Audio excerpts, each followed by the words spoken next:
There are 14 theatres in the West End which look like this, the harsh reality of the recession biting hard. This is the latest casualty. Matador folds on Saturday after just 14 weeks and with losses of more than £1 million. Producers say with the Gulf War on, they were taking a risk, but its early grave shocked everyone in the company.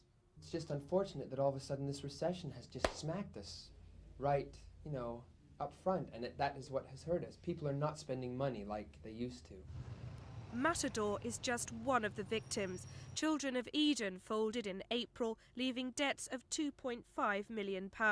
Rick's Bar Casablanca with EastEnders star Leslie Grantham also closed in April after 4 weeks. And the most recent failure was Theatre Division. Their second production, Same Old Moon, folded along with the company, leaving Prince Edward out of a job.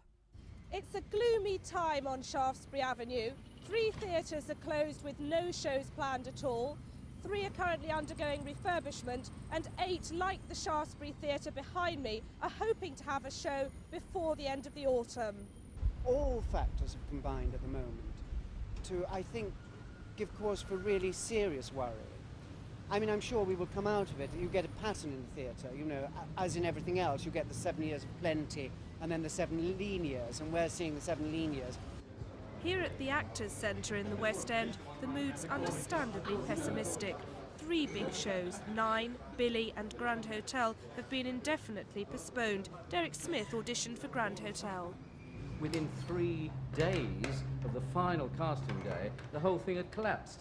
The production had been withdrawn, posters were down. I couldn't say to people, look, we go into rehearsal, we don't know who's playing the male lead or the female lead. It would be very irresponsible. That's why we postponed. There's no financial worries as far as you're concerned. It is purely a casting difficulty. It was purely a cast. It was in this very office 2 weeks ago when I looked at the cast list after we'd finished auditioning.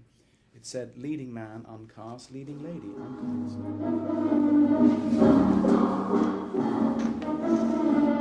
Rehearsals for a new show, Tango at the End of Winter.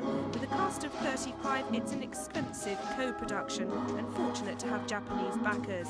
The producer admits the situation is dire, but says the show must go on. There was no question of postponing. I've never actually had to postpone a show. I've been terribly lucky, terribly lucky. I've had some huge monumental flops, but I've never actually not got there. A brave woman, but ultimately it's theatre-goers who make or break a show. They too are feeling the squeeze. Yes, I've certainly cut down on the number of times I've come to the theatre in the last 2 years. I only come because I get them subsidised. I can imagine that the recession has something to do with it, and hopefully it gets better very soon.